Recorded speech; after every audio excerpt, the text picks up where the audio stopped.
Dakarun sojojin ƙasar Amurka a gabas ta tsakiya sun fara kashe kansu saboda ƙishirwa da yunwa da suke fuskanta.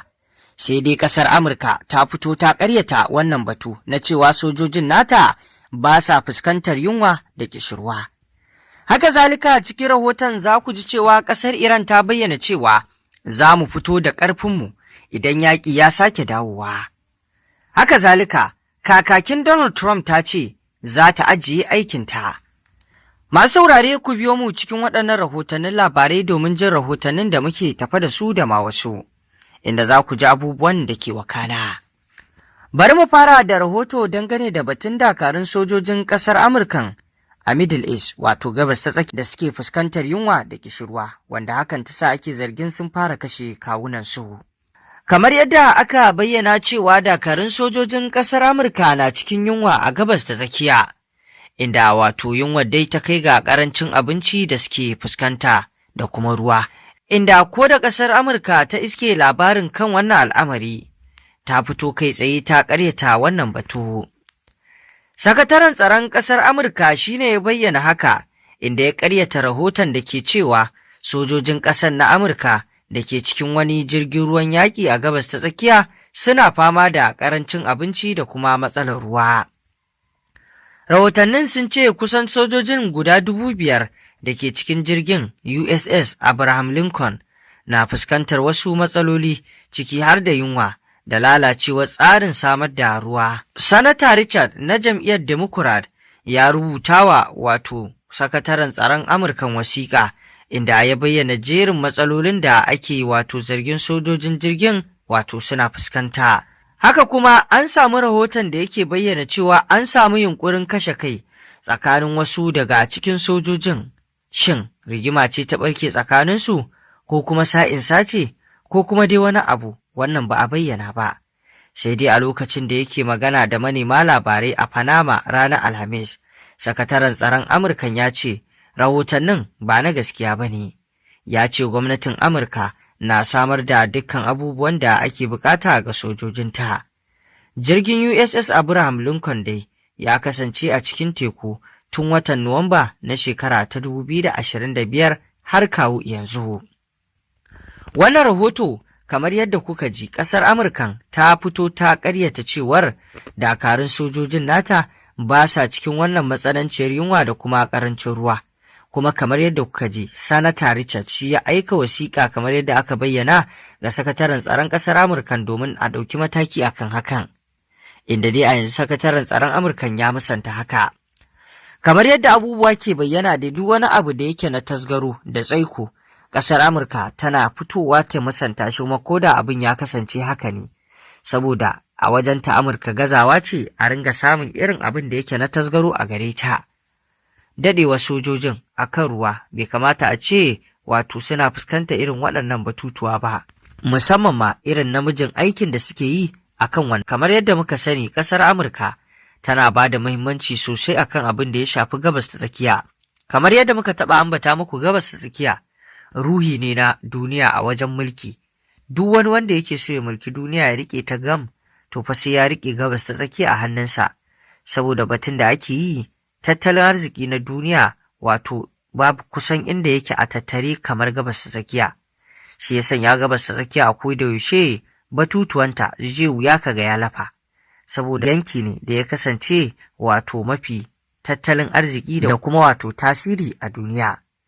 A yanzu dai kun ji yadda ƙasar Amurkan ta musanta wannan al'amari na dakarun sojojinta da suke cikin wannan yunwa, amma dai mun san masu saurare gare ku akwai ra'ayi. Shin kun amince cewa waɗannan dakarun sojoji ba sa cikin yunwa kamar yadda Amurka ta ƙaryata? Shin ko kuma kuna bayan cewar dakarun sojojin nan suna fuskantar wannan matsaloli? Shin rikici ne ya ɓarke tsakanin waɗannan dakarun sojojin ya sanya su yunƙurin kashe kansu, ko kuma sa'insa ce ta ɓarke a tsakaninsu?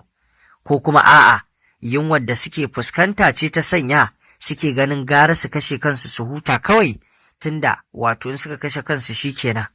Wannan komai mai iya yiwuwa ne akan wannan, duk da dai ba a bayyana asalin musabbabin dalilin da ya sanya ake batun cewar dakarun sojojin na Amurka suna yunkurin kashe kan nasu ba, amma dai an fi danganta wato al'amarin da cewar yunwar da suke fuskanta da ƙarancin ruwa shine kan janyo masu wato yunkurin kashe kai ɗin.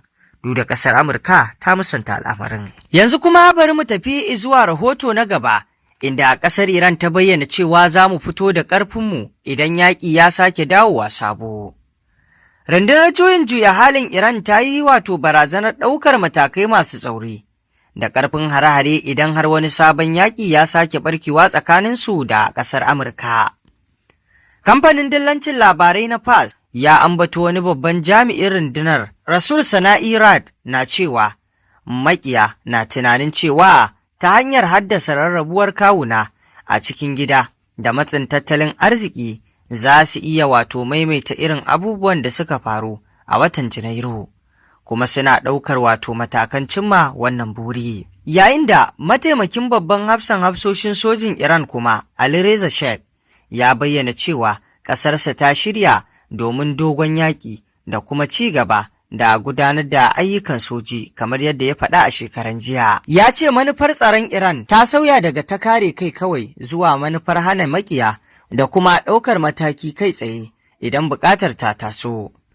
Haka kuma ya ce ƙarfin Iran wajen ƙera makamai masu linzami da jiragen sama marasa matuƙa na daga cikin manyan abubuwan ke ba ta damar ci gaba da wato gudanar da ayyukan soji na dogon yaƙi. Idan kuwa muka tafi zuwa rahoto na gaba, kakakin Donald Trump ta ce za ta ajiye aikinta. Kakakin fadar White House ta Amurka, Caroline, za ta ajiye mukaminta ne a ƙarƙashin wannan wata, kamar yadda shugaba Donald Trump ya sanar. Donald Trump ya ce kakakin tasa za ta ajiye aikinta ne bisa wato matakan da ya kira ɗaya daga cikin matakin da ya amince da su ya yarda da su. Ta yanke shawarar barin aiki domin samun ƙarin lokaci tare da 'ya'yanta da iyalinta. Ya ce ya fahimci matakin kuma yana wato mutunta shawarar da ta yanke. Trump ya ƙara da cewa za ta ci gaba da kasancewa ɗaya daga cikin manyan masu bashi shawara a wajen gwamnati tare da wato taka rawa wajen jam'iyyar Republican. Leavitt, mai shekaru 28, ta fara aiki a matsayin kakakin fadar White House a bara, inda wato ta zama mafi ƙanƙantar shekaru wato da ta taɓa riƙe wannan matsayi. Har yanzu ba a bayyana wanda zai maye gurbinta ba. Leavitt ta haifi ɗiyarta ta biyu a watan Mayu tare da mijinta Nicholas Riccio, tana da kuma wato ɗa mai shekaru 2. Ta dawo bakin aiki a watan da ya gabata bayan kammala hutun haihuwa. Bayan sanarwar Trump, Leavitt ta rubuta a shafinta na X cewa riƙe mukamin kakakin fadar White House ya kasance abin girmamawa da kuma wato kasadar rayuwa mafi girma. A ɗaya rahoton kuwa, Firaministan Indiya ya gayyaci Tinubu taron BRICS. Firaministan Indiya Narendra Modi ya gayyaci shugaban Najeriya Bola Ahmed Tinubu zuwa taron ƙasashen BRICS na bana a wani mataki na ƙarfafa haɗin gwiwa a fannoni daban-daban tsakanin wato ƙasashen biyu, Najeriya da Indiya. Gayyatar na zuwa bayan Najeriya ta shiga ƙungiyar a matsayin abokiyar hulɗa a shekara ta 2025. Sai dai har yanzu ba cikakkiyar mamba ba ce a cikin ƙungiyar, duk da cewa tana halartar wasu tarurruka da shirye-shiryen ƙungiyar. Masana na kallon gayyatar a matsayin wata dama da Najeriya za ta yi amfani da ita wajen bunƙasa cinikayya da zuba jari da haɗin gwiwar fasaha da Indiya da sauran wato ƙasashe masu tasowa. Babban jami'in diflomasiyyar Indiya a Najeriya wato ya ce haɗin gwiwar ƙasashen guda biyu ya wuce kasuwanci kawai, har ma da fannonin makamashi da wato tsaro da lafiya da noma da fasaha da kuma harkokin tsaron teku. To masu saurare, me za ku ce kan wannan batutuwa? Kamar yadda ku saurara, muna so mu ji sharhin ra'ayinku kan haka. Mun gode.